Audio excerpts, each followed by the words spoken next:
This pose stretches the side of your body and opens your chest and hips.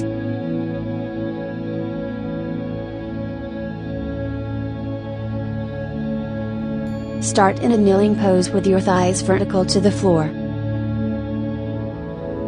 Extend your right leg out to your side and put your left hand on the floor in the same line as your left knee.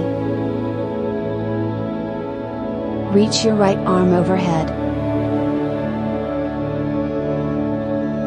Hold this pose.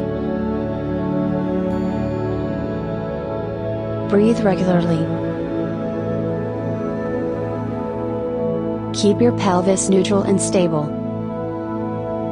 Keep your chest facing forward. Draw your shoulders away from your ears.